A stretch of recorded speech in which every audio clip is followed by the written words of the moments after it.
So morality is supposed to be about helping other people, about being kind to them, about resolving important social problems. But what grandstanders do is they turn morality into just an opportunity to show other people how good they are and what an achievement for me to have such pure moral beliefs. But this is an empty achievement, and it's actually kind of pathetic if you think about it that way.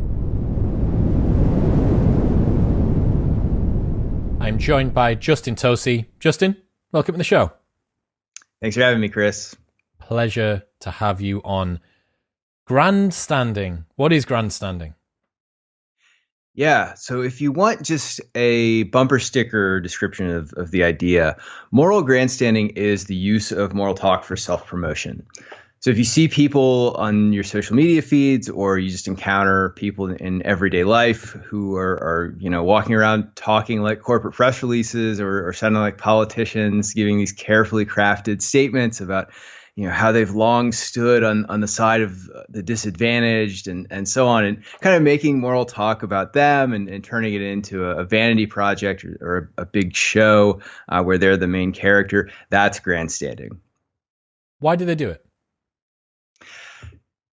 So human beings care a lot about what other people think about them. We're all impression managers. So there are really fun social science studies showing that, if you tell people, I'm going to leak to the university community that you got this really bad score on this implicit association test that reveals perhaps racial bias, they will do horrible things, that you'd see on Fear Factor or whatever, sticking their hands in a bowl of worms and nasty stuff like that, because they care a lot about what their communities think of them. They don't want to be ostracized, and they all know that if people think that they are not very good people morally, that they run the risk of being kind of run out of their friend groups or their political groups, things like this.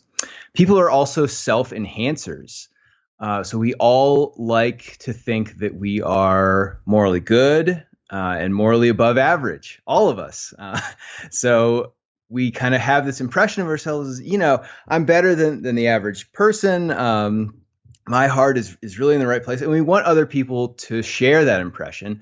So we take steps to present a flattering picture of ourselves to the world. And that's why we engage in grandstanding, because it's a very easy way to show people that our heart is in the right place. So why not do it? It seems like there's kind of two types of grandstanding there. One of them is like defensive grandstanding and the other is offensive grandstanding. Is that kind of right?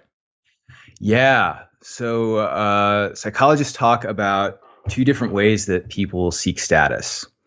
On the one hand, people sometimes seek status through prestige.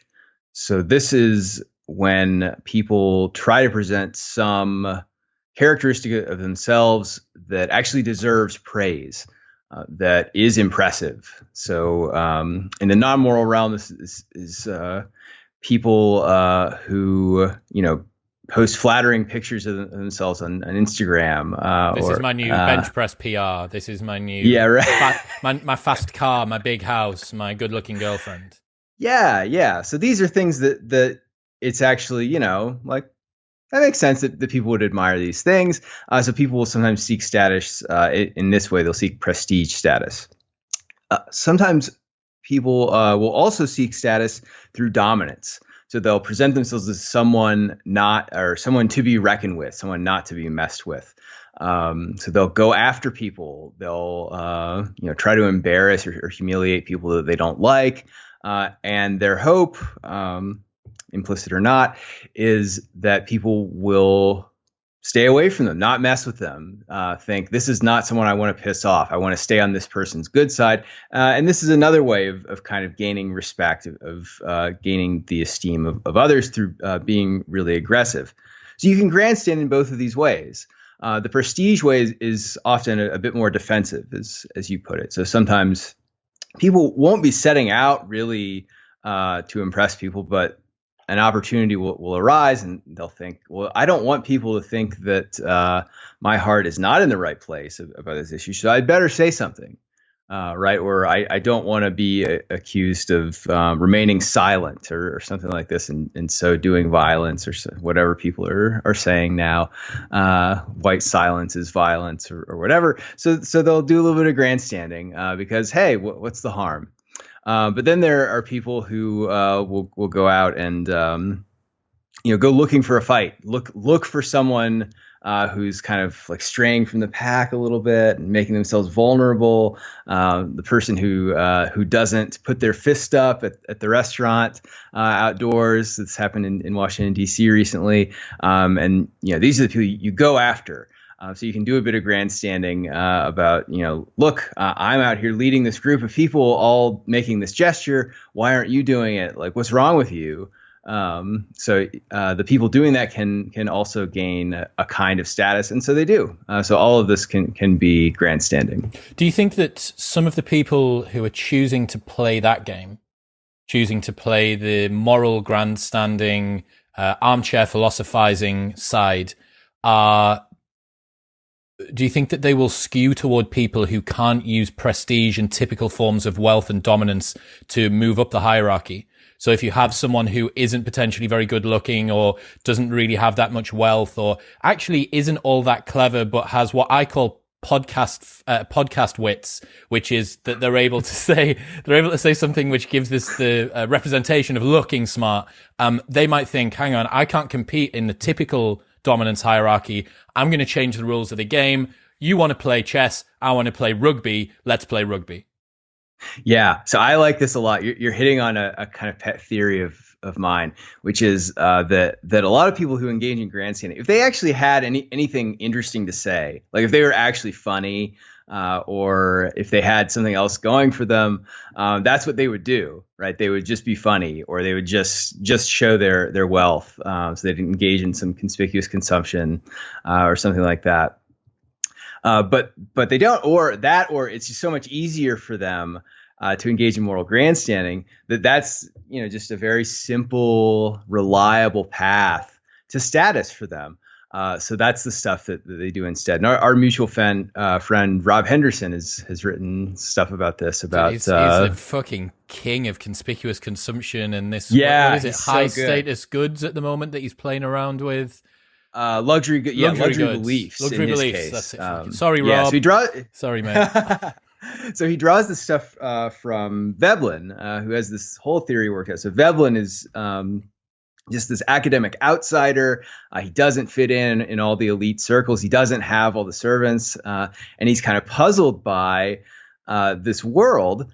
So he writes this great book, The Theory of the Leisure Class, all about their kind of lame practices, just acquiring obscure languages and engaging in all this pomp and circumstance, just to show people that they have the time and the money. So what Rob points out, and then Brandon and I are in this same vein, is that people do this also with their moral beliefs. So they'll claim, at least, and very often I think they actually do have the beliefs, but they'll at least claim to have these flattering beliefs, and they'll get status for it. So sometimes this is because they have nothing else going for them. Sometimes it seems like this is just the precondition for being accepted into polite society. So there's stuff recently, maybe you saw this, about woke fishing. So people claiming, very disappointed, women say, I went on a date with this guy, and he said he was, a good progressive. He said all the right things, but then it turned out he wasn't super progressive. And so people are turning this into this great conspiracy that these guys are all out there, pretending to be really woke, and they're not. And I think actually a better explanation for this is just that people don't really think these words mean very much, and they're just they know, if I'm in polite society, these are the things I have to claim to believe, but then you get them like, one or two deductions away from the thing that they claim to believe. And it's like, whoa, what? Yeah, I know. Well, I mean, like, what's the difference between woke fishing And the vast majority of people who are playing around with these brand new rules that 6 weeks ago were completely acceptable and today is completely unacceptable, or the reverse. Like, the fact that you believe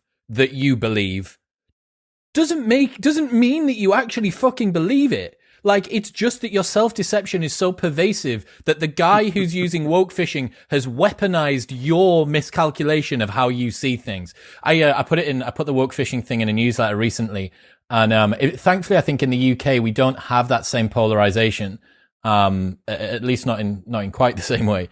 But yeah, I think Rob had put, was it Rob that had identified any guy who has moderate in their Tinder profile has to be a Republican.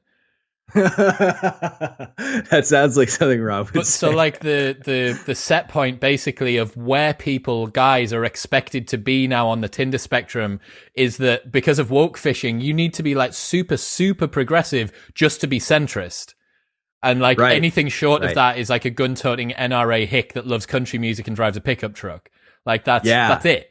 But dude, the woke fishing thing's great. Have you got some examples for people? You mentioned this recent incident where there was a lady sat down at a restaurant, and you've got tons and tons of examples. Let's give the listeners some concrete examples of what happens, what grandstanding can actually look like when it manifests.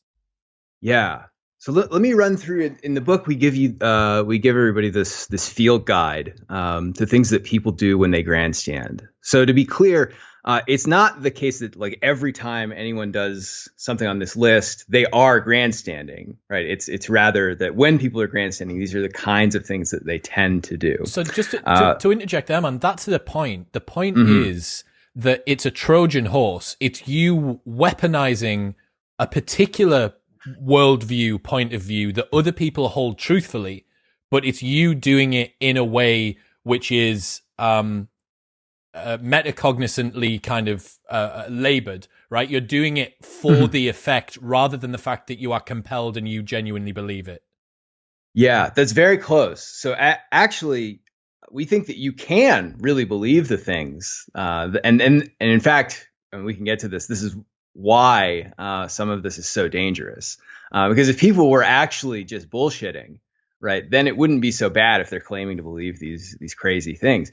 But because they believe it, then it takes on this new dimension of it's not just like people jerking off in public. It's like, whoa, like so much more dangerous. Driving opinion. Yeah, right. Okay, so the framework, tell us.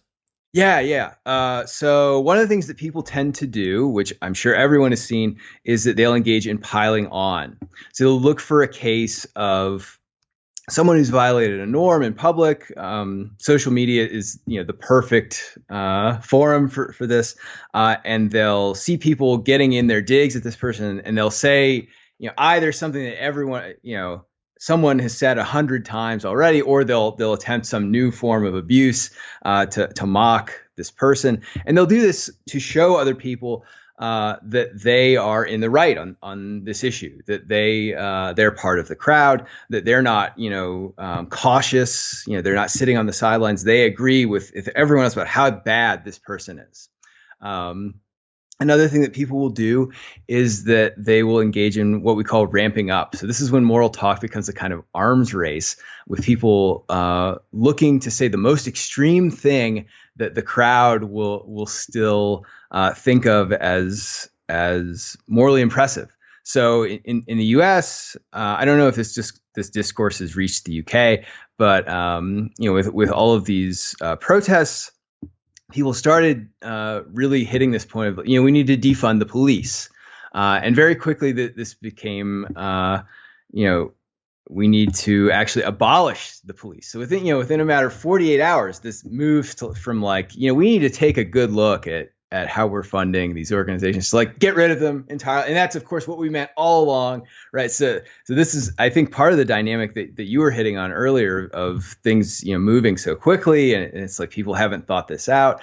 And it's because grandstanders have an incentive to be really extreme and make the splashy claim that will then become the official statement that everyone argues about and says like this guy's really out there or whatever. Another thing that people will do is they'll engage in trumping up. So they'll make exotic moral claims, and the idea here is a lot of people might have overlooked this problem. But I'm really sensitive, or I'm really knowledgeable about justice and how morality works. So I saw this, and everyone else should take notice, right? So if there's an incentive to do this, you'll get people becoming really creative and saying things that are just way out there because it will impress at least some members of their group. You'll also have people engaged in what we call excessive emotional displays.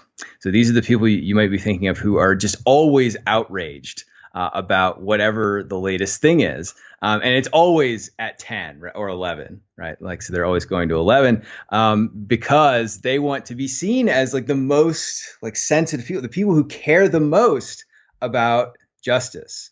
And then finally, grandstanders are really often dismissive of people who disagree with them. So they'll say things like, look, if you don't see what's so bad about this, Chris, I don't know what to tell you, man. Like, you're just too far gone. You are too in the dark.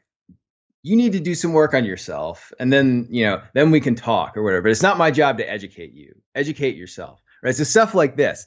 And the idea here is like, I'm so good, I can't even put myself in the frame of mind of someone like you. So I wouldn't know where to start. So you can grandstand in other ways too, right? Anything that is moral talk could in principle be grandstanding. People could be driven to say it by a desire to impress others. But these are just some really common things that people tend to do. I mean, that just sounds to me like a matrix breaking down the vast majority of tweets with more than 5,000 likes that I've seen during 2020. Like, if it's broken 5,000 likes and it isn't Macaulay Culkin telling us that he's 40, like, it's probably one of those tweets. Yeah. So is grandstanding a new phenomenon? Is it just another byproduct of social media? Or how does new technology link in with all the things that you've just said? So when you asked why people do it, I referred to some just common traits of human beings, that we care what other people think of us, and we think well of ourselves and want other people to share that impression.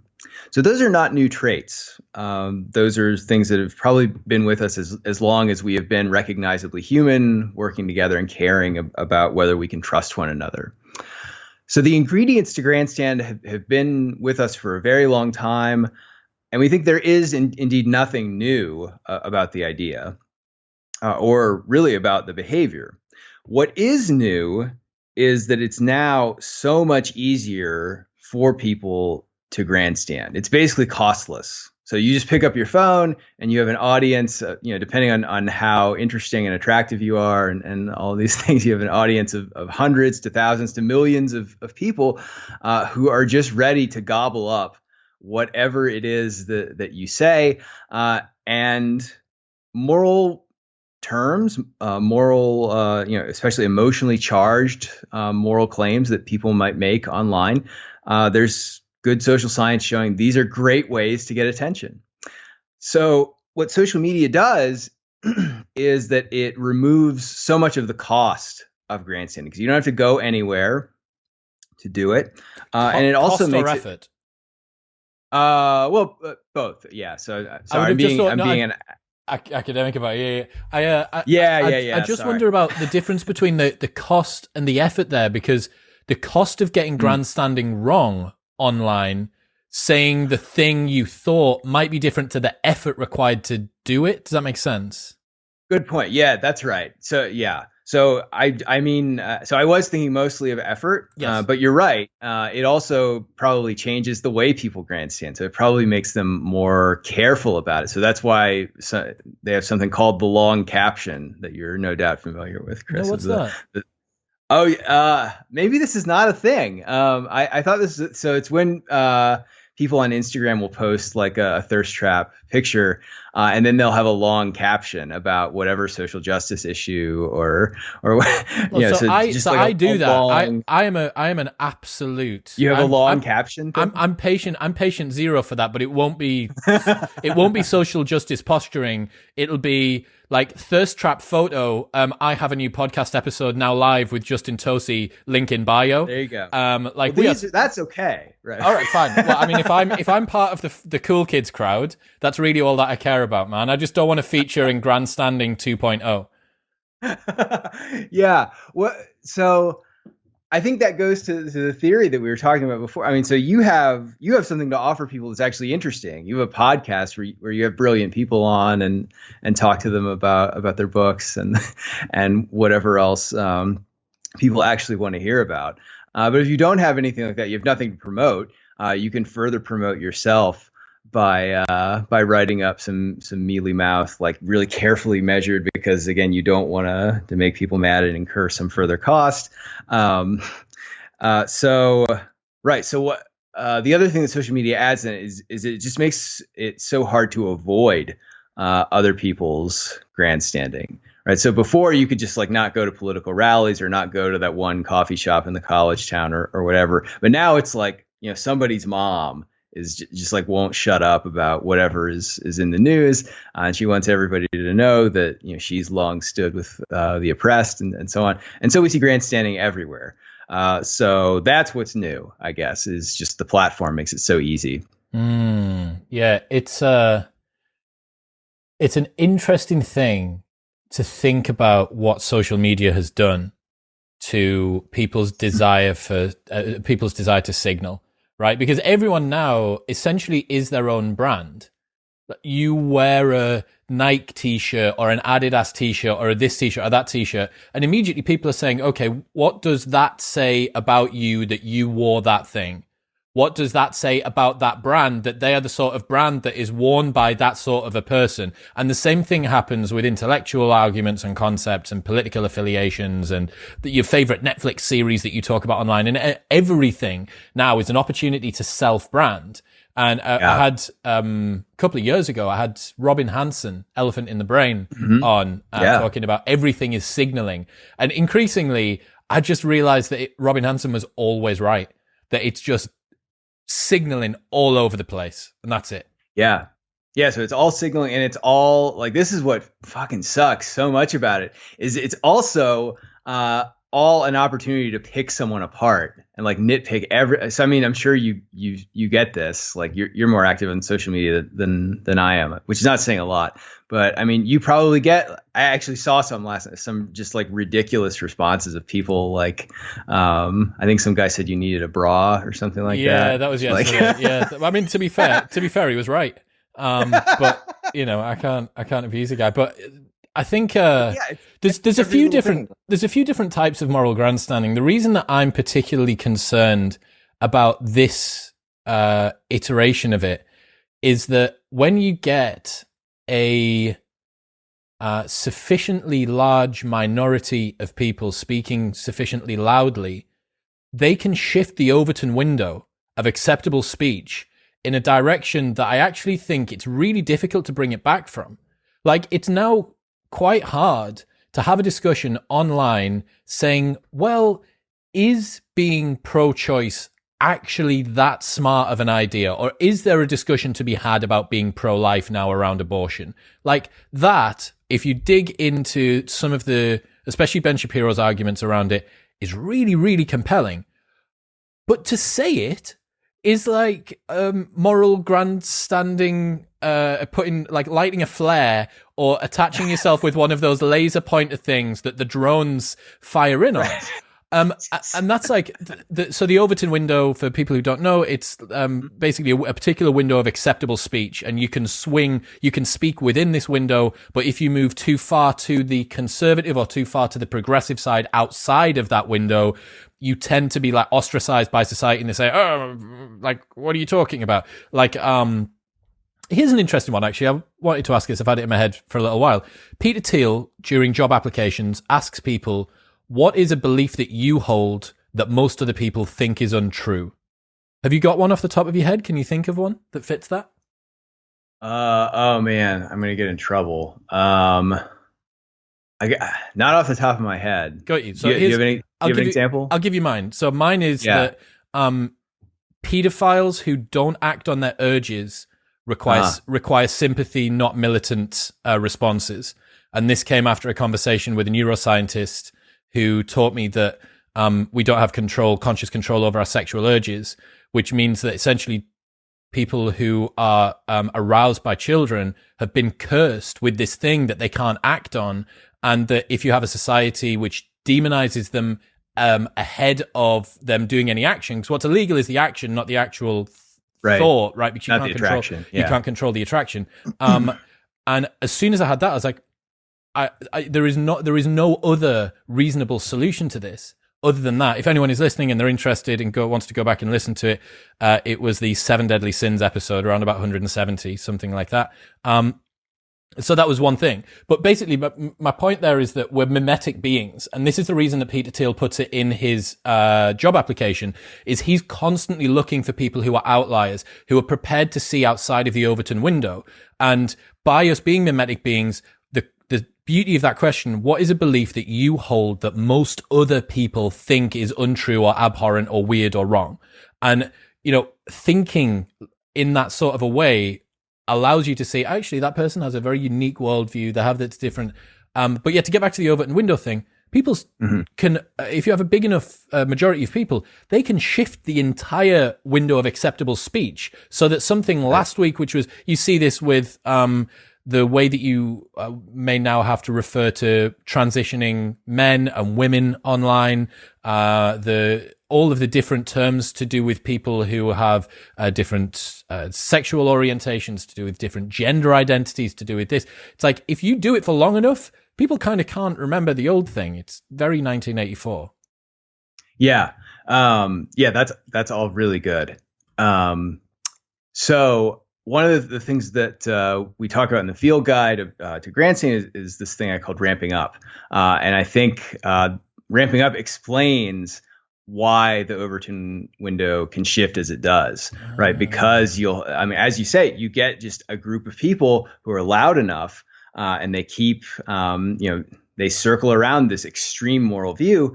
Once it catches on, you can't say anything to them that's very far from that position. So you can have multiple phenomena here.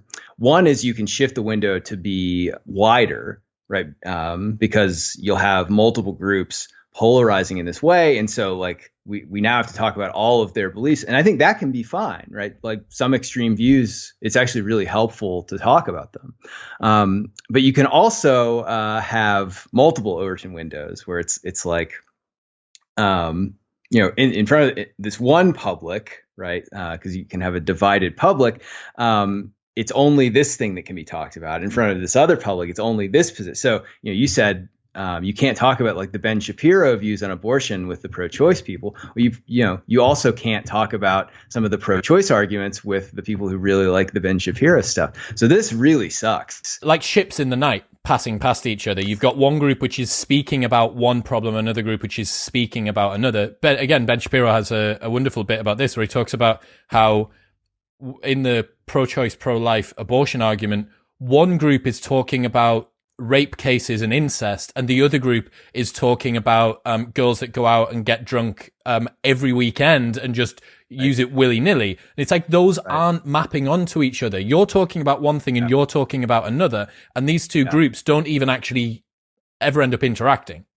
Yeah, neither group wants to talk about the other's hard case for their view, right? And that's a real loss. Everything's in the middle. The same goes with the gun rights, right? Like it's one person's talking about, should you be able to have an AR-15 with a semi-automatic turning stock on the back? And the other person's saying, well, I just want I want to have a handgun that can protect myself in the home. Like those aren't the same.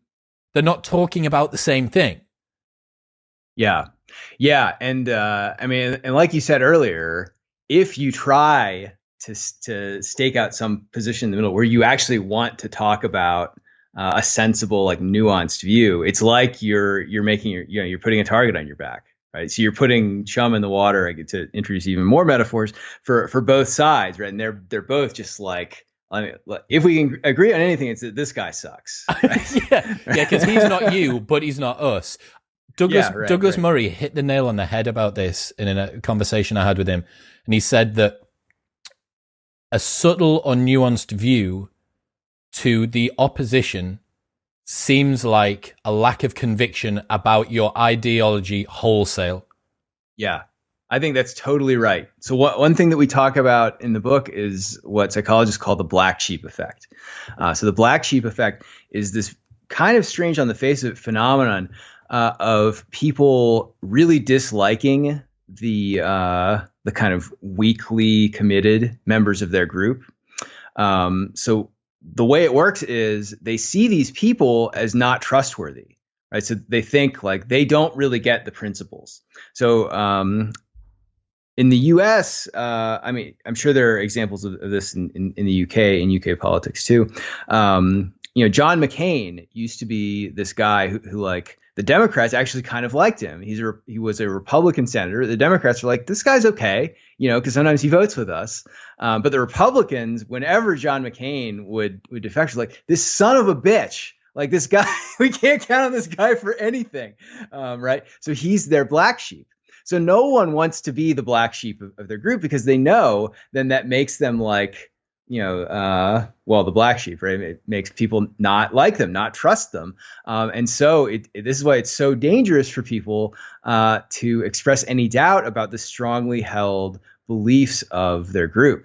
So they grandstand instead. Jordan Peterson, in his conversation with the lady from GQ, that was like when they got that Kathy Newman and they sent her away. It wasn't Kathy Newman, but it was like they'd sent Kathy Newman away, put her on a course of steroids and research for like 6 months. And then she came back like, we've made her stronger, faster, bigger.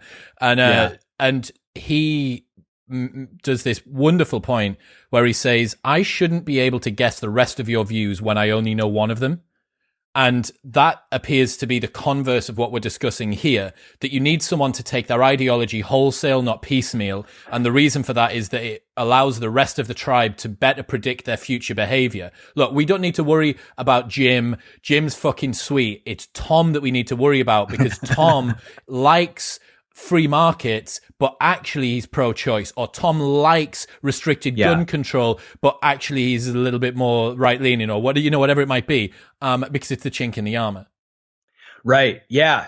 So this is just such a puzzle to me. To like anyone who's like ever read philosophy, it's like, well, hold on, like your position on free markets and your position on abortion, these things should have almost nothing to do with each other, right? But in general, if you find out what someone thinks about the one thing, you can guess pretty reliably what they think about the other thing.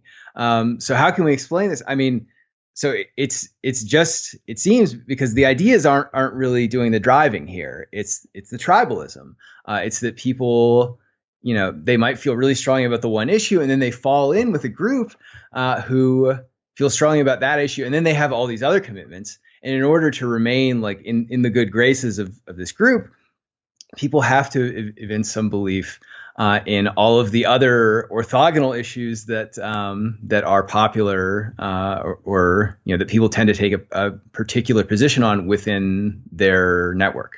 And that can continue to go further and further toward the extreme and drag other people with it. And I guess this is where you get sort of silent majorities. Eric Weinstein had a wonderful point about this where he said, the problem with the left at the moment is that the moderate left is allowing the extreme left to do the work for them and not speaking up about it. Now that silences compliance with the extreme people on your side. Like, you can't expect people on the other side of the aisle to speak up for your point of view. That's not going to happen. But there is a gradation within your point of view, and that is where the people should be speaking up. Unless, of course, everyone's taken their point of view wholesale. Yeah. So this is something that I think is just so damaging about grandstanding, is that, like I said, we need people who are dissenters within their group to be able to speak up. There should be a low cost to asserting an unpopular belief or to challenging the orthodoxy. Because when there is a low cost of doing so, sorry, I'm again being academic. So what I mean is when people are not, no, they don't. when it's safe for people to speak up and express doubt, they're more likely to do so. And the result is people then get to engage with a challenge to their view. And what you emerge with, hopefully, is a more strongly justified belief. Rather than just a comfortable orthodoxy that becomes what John Stuart Mill would call a dead dogma. So it's something that people believe, they forget why they believed it, but they're not going to question it. I love that, a dead dogma. Man, iron sharpens iron. That's why having good conversations is real important. What were some of the most extreme examples of grandstanding that you found? The one where someone tweeted that a 2-year-old eaten by a crocodile shouldn't deserve sympathy because she was sick of white men's entitlement seemed a bit mental. Yeah, right. So this is like a kid got killed by an alligator, right? Oh, and then because I think there had been a shooting or something recently, and people were like, oh yeah, well, I mean, we're down on white people right now. So to the credit of the mob, this was seen as finally too far. Okay. Right? All right. So that one was outside of the Overton window in terms of extremity.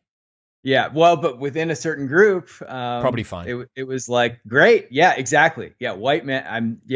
Time for some of these white men to get eaten by alligators, right? No, the white men's two-year-old daughters. Yeah, and their children. Yeah, too. Exactly. Right. What were some of the other ones? What was some of the more extreme or the extreme examples that you found? Yeah, so Gamergate is always a good one for this. So this was this is still very difficult for me to explain because I think this is one of the first nerd culture things that became sort of mainstream, and it was just not explained very well. But this was basically people started getting worked up about two things, about both kind of cozy relationships between game publishers and game critics.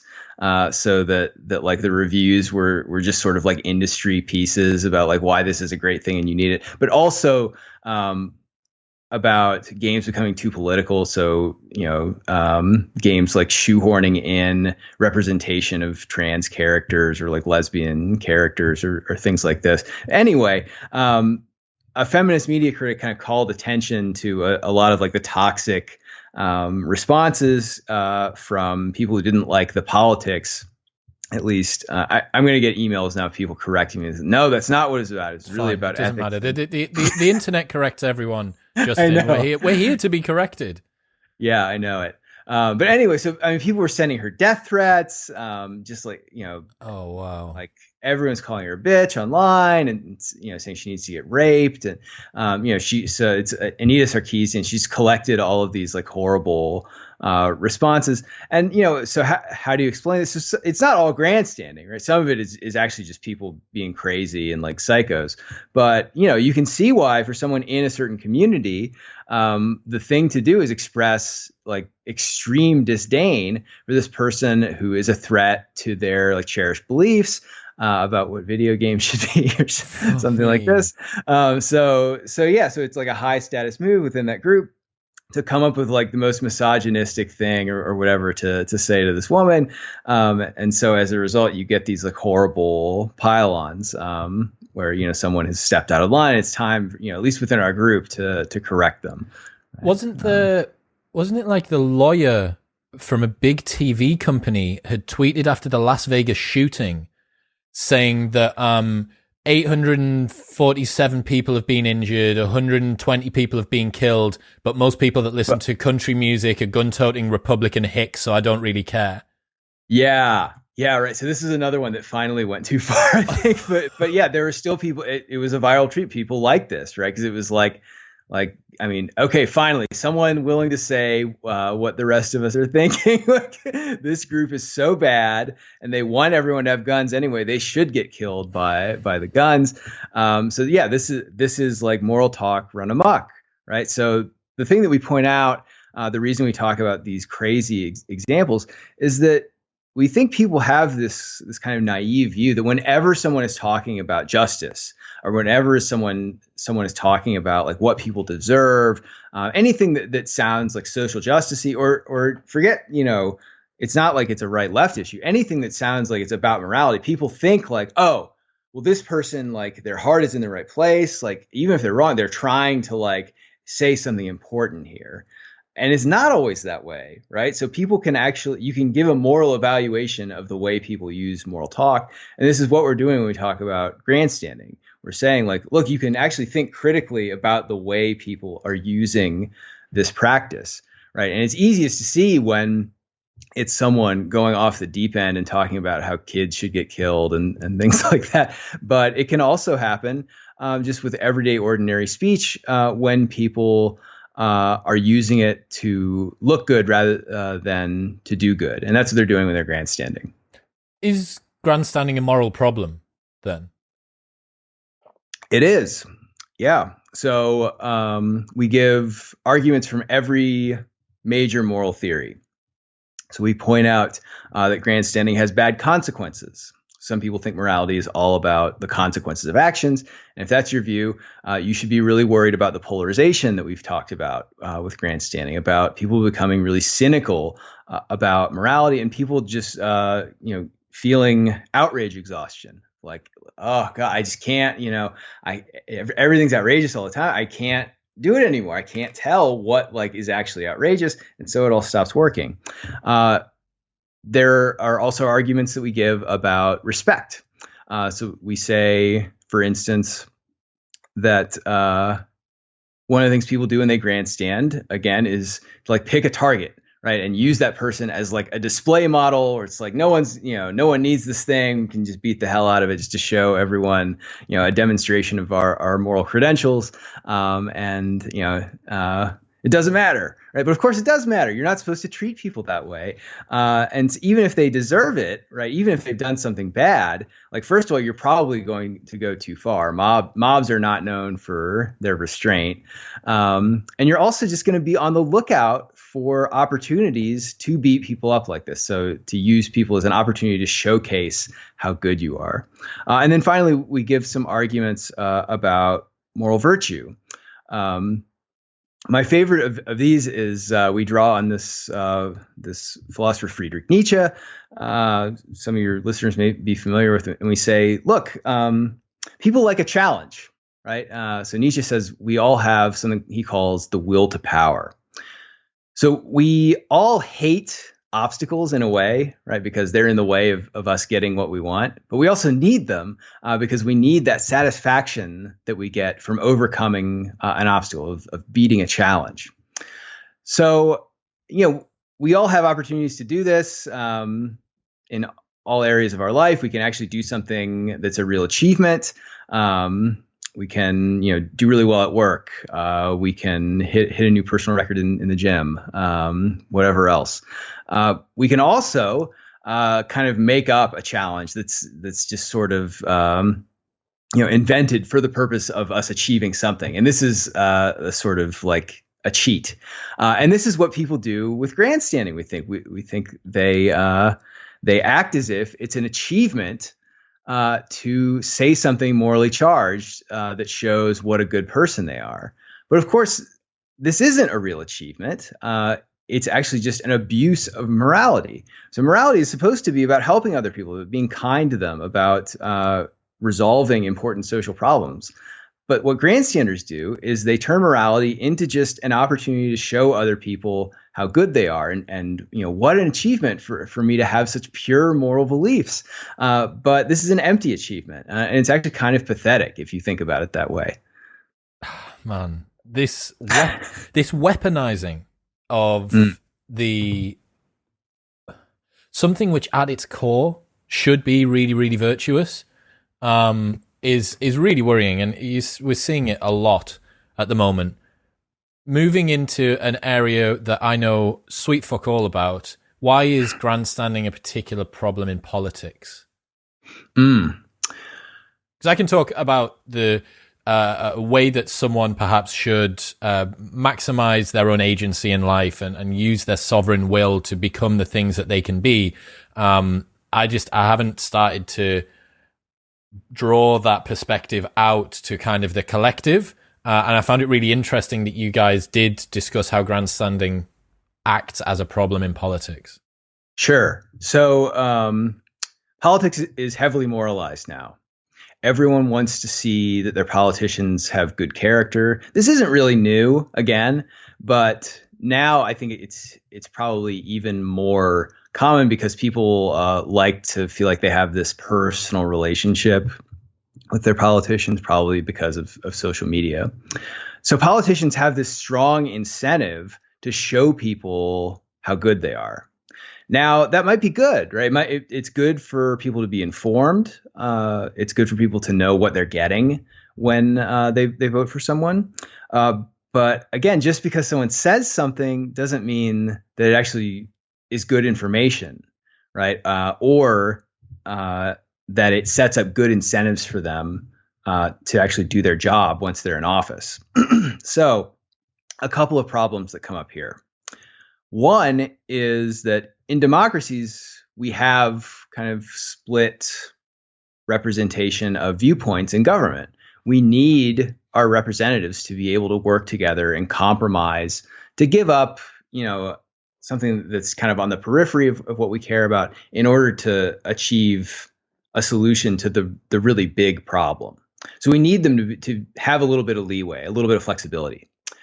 But once politicians start taking strong moral stances, because they're incentivized to do so, they lose some of this flexibility. They are expected then not to give an inch. And because of this, they can't then work together and give up a little to get a lot, right? So instead, we see this especially in the States right now, where, or at least our last couple of presidents have governed by executive order because it's such a popular position among legislators to say, I'm not working with those people. They're corrupt. And if you do, it's again, chum in the water, right? Because you're the black sheep. Everybody sees you're not reliable. You seem not principled because you're willing to compromise. And so this is really dangerous, right? So it makes democracy really dysfunctional. The other thing that happens so much in politics is that if you turn like political action into a morality pageant, you create incentives for politicians to look like they're doing something really morally good that people can see immediately their heart is in the right place, even if it turns out for complicated like nerdy reasons it doesn't work, right? So effectively, then politicians start to propose what we call expressive policies. So these are policies that, on the face of it, sound really good. They make it clear. Well, at least if the person's sincere, that the person proposing the policy, their heart is in the right place. They care a lot about the issue, but they don't actually work. So all they end up doing is being a symbolic gesture. So a good example of this is rent control. Every economist recognizes rent control does not work. It does not actually. What is rent control? Rent control is setting a limit on how much landlords can raise the price of rent. Basically on putting a ceiling on what people end up paying for rent. So, I mean, what could be bad about that, right? It sounds great. Like you look at your lease, you're like, I wish that number was lower. And rent control promises to give you that very thing.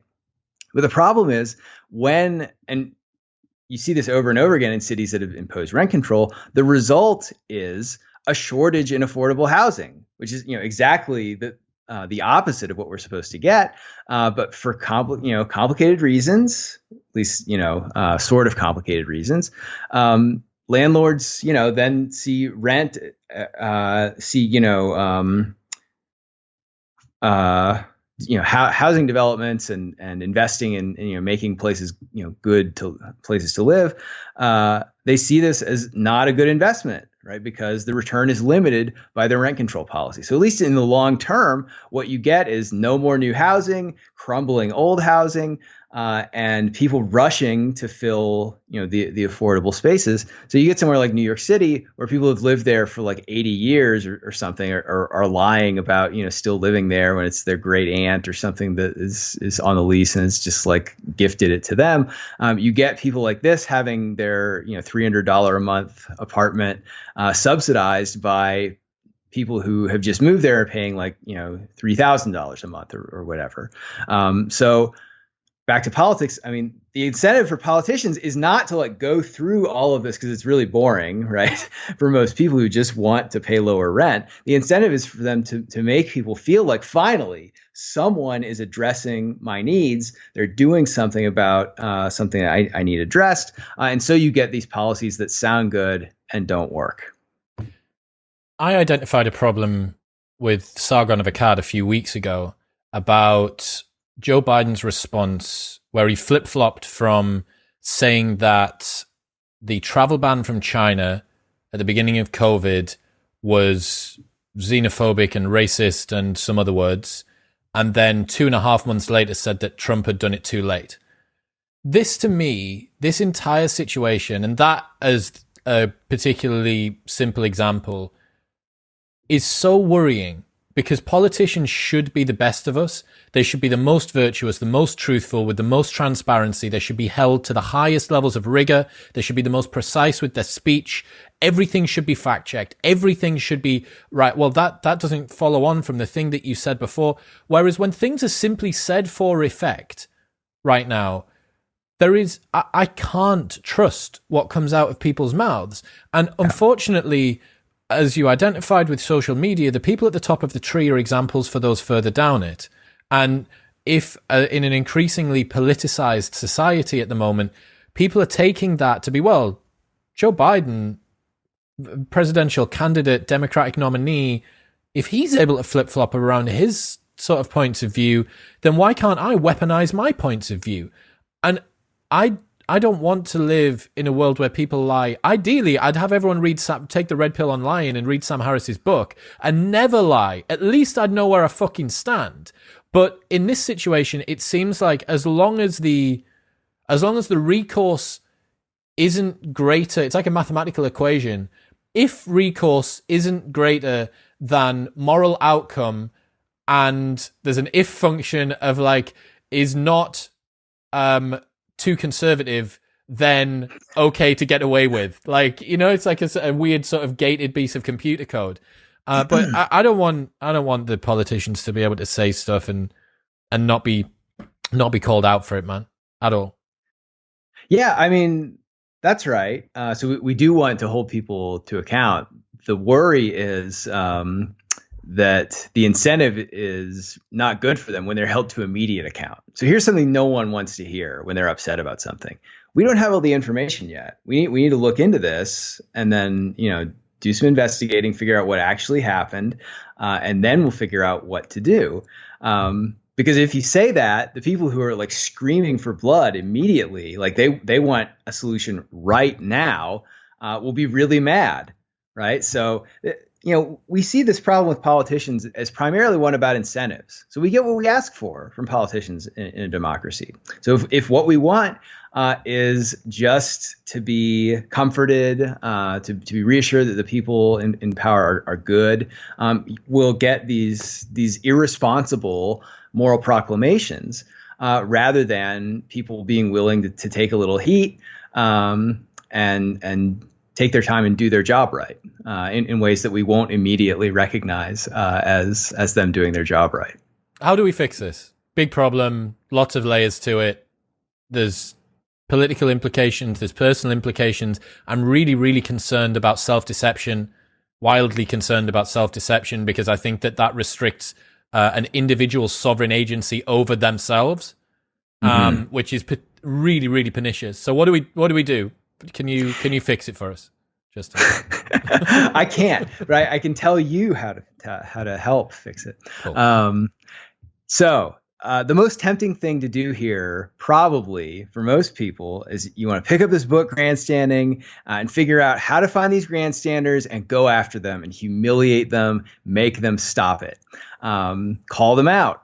But that is exactly the thing that you should not do. Why? So for one thing, it won't work. It will just be turned right around on you. People will say, well, actually, you're grandstanding. First of all, because people will think any use of moral terms at all now is grandstanding, which is not good. And that is not our view, by the way. But also because they want to defend the person in their tribe, right? Or the person they agree with, and they don't want to be called grandstanders themselves. Another reason not to do this is you're giving the grandstander exactly what they want. They want public discourse to be about how good they are. So if you start calling them out for grandstanding, like, oh, that's very interesting. Let's talk about whether I'm a good person. That's, that sounds like a great thing for us to be arguing about, right? So that's no good. So what we say instead is you should treat this problem as an opportunity to examine your own behavior. So what you should do about other people you think they're grandstanding is just ignore them. Right? Because ignoring someone you think is grandstanding is probably no worse than just like not being on social media at all, which is not bad. But what you can do is when you're about to contribute to some political discussion, ask yourself, am I trying to do good here or am I just trying to look good? So to give a slightly more fine-grained test you can run, you can say, okay, let me imagine I say this thing, I type out this 3,000 word post or whatever. And then suppose I learn, a day later, nobody really cared about me at all. They didn't think anything better of me because of this. I failed to impress them. Would I be disappointed? Or would I instead be comforted at least someone saw something important morally, right?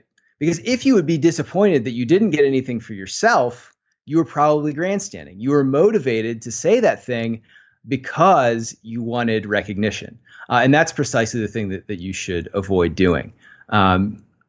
So in other words, you should take this book as an opportunity to examine your own behavior. And if you don't like what you see, maybe sit one out, right?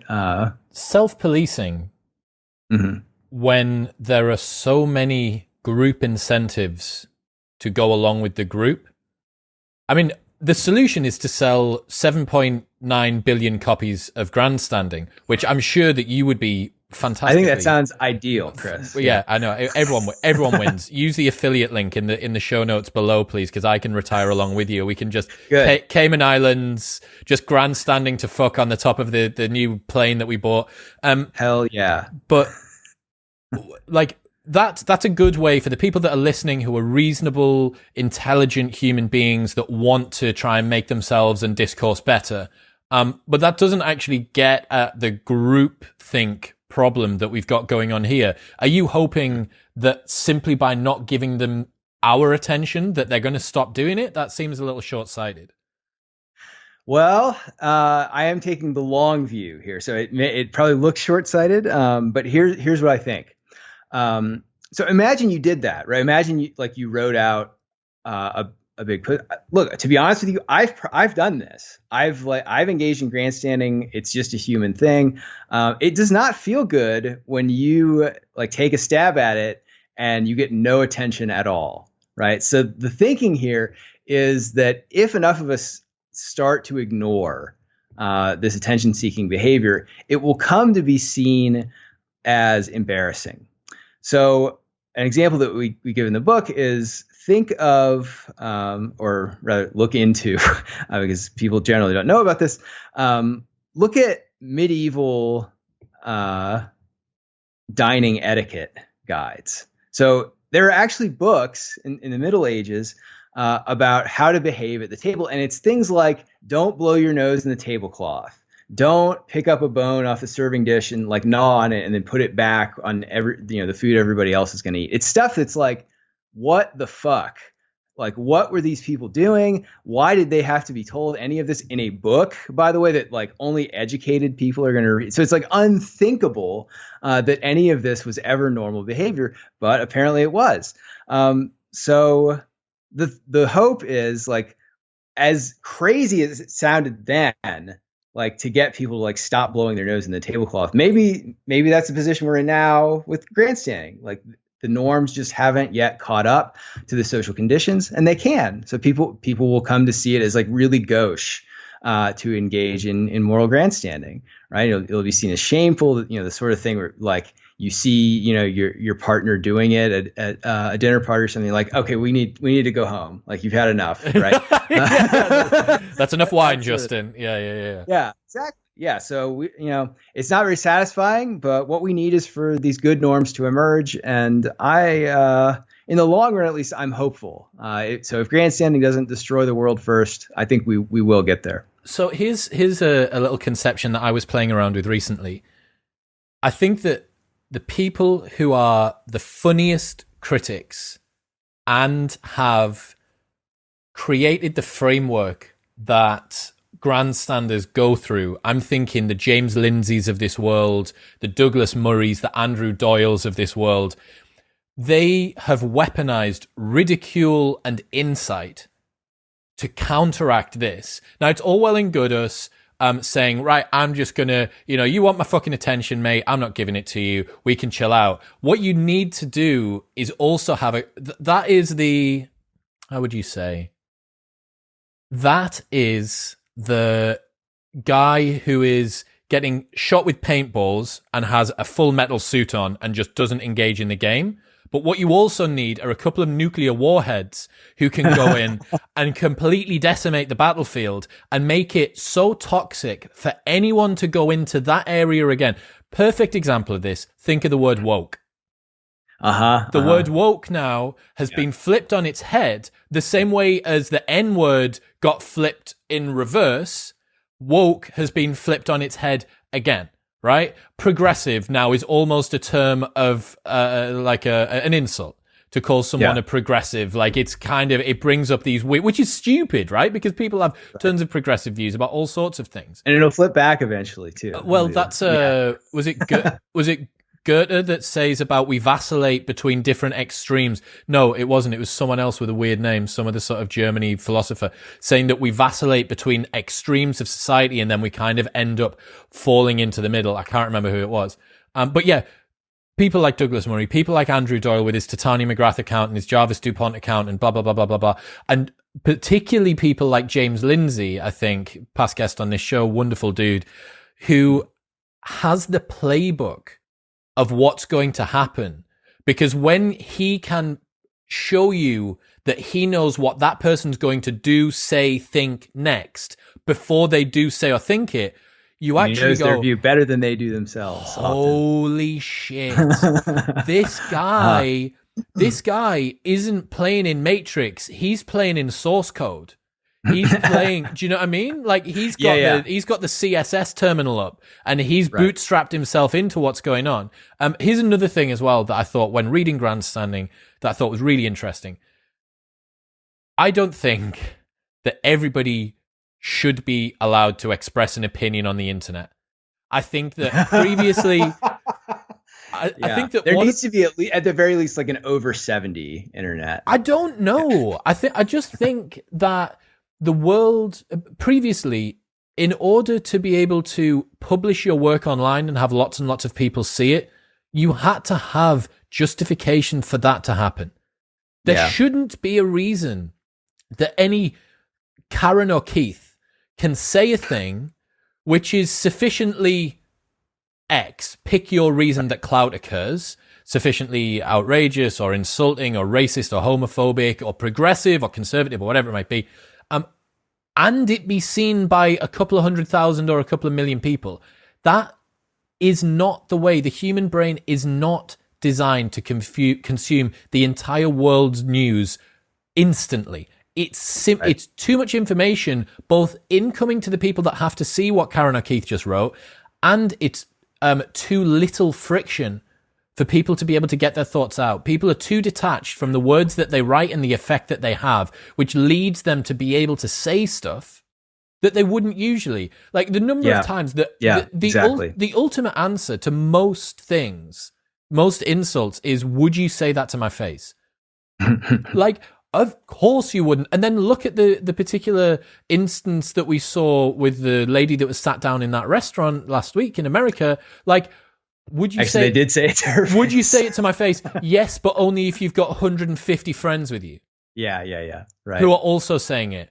You know? Yeah. So all of this stuff compiled together, and the desire for status and this increasing sense of sort of melancholy and loneliness that people have, this lack of grand connection to the natural world, which gives us a sense of perspective about how little and insignificant we are, and a meritocracy, which inevitably means that if the winners are virtuous and justified with their successes, that the people who don't have successes are losers, and Man, it doesn't surprise me that this has happened. It makes sense that we've got ourselves to this stage. But as you say, being morally outspoken is not in itself an achievement.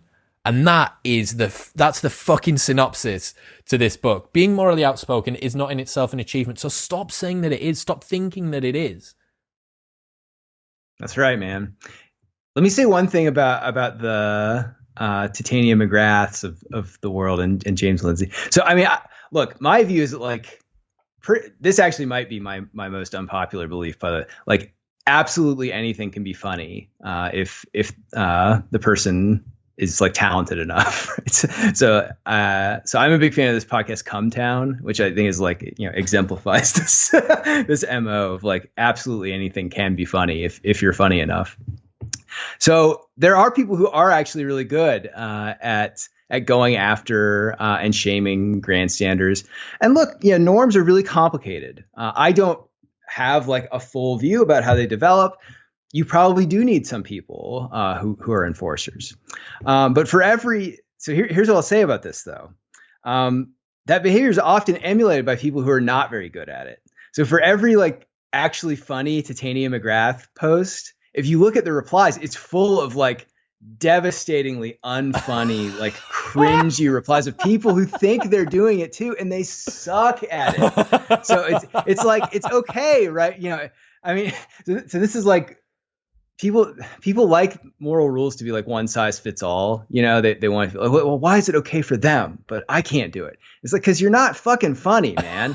Like, so I think it is still probably like good general advice. And, you know, even if people were good at, we don't want people doing that all the time. Like, because you also need people who are like polite and, you know, good at building bridges. Chaotic society if like everyone that. was Andrew Doyle, man. Jesus. Yeah. Oh my God. Yeah. Yeah. And then it probably actually wouldn't even be funny, you know, because the shtick would get worn out like so quickly. But yeah, I mean, yeah, I do still think like it's just not a good general turn for us to start like all policing each other, at least about things like grandstanding. So moral criticism, really important, even fitting, even when it's like done badly sometimes. But I think the general response to this problem should be humility, rather than going after other people, as fun as it might be.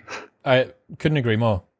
The self-deception thing, I just want to finish on that because I think it's really, really, really important. And again, like it's the scariest part of all of this for me.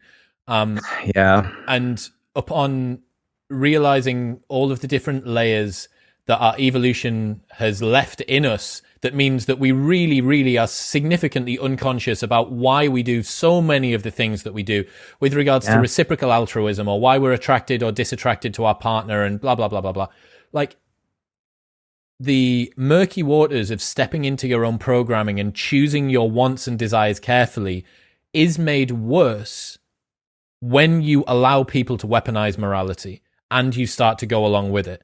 Like our job should be to try and see our desires and the way that we operate as transparently as possible, as far as I'm concerned. You want to live a life which is very consciously designed, because there's a ton of stuff which you really, really don't want. And if you're not careful, you'll end up in a place not only that you didn't mean to get to, but you don't want to be.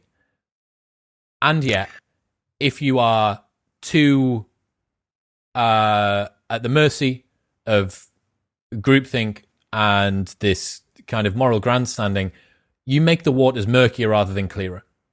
That's my thought. What were you going to say? Yeah, I mean, I tend to agree with you. So I find a lot of like the evolutionary psychology stuff kind of unsettling for the same reasons. Like nobody likes to, especially to be told, you think you're in the driver's seat here. But like actually it's like your lizard brain, it's like these deep seated impulses that you're completely unaware of. I guess I agree with you that up to a point, it's good to like be in control and actually aware of what you're doing. And it's an important part of like being an autonomous human being.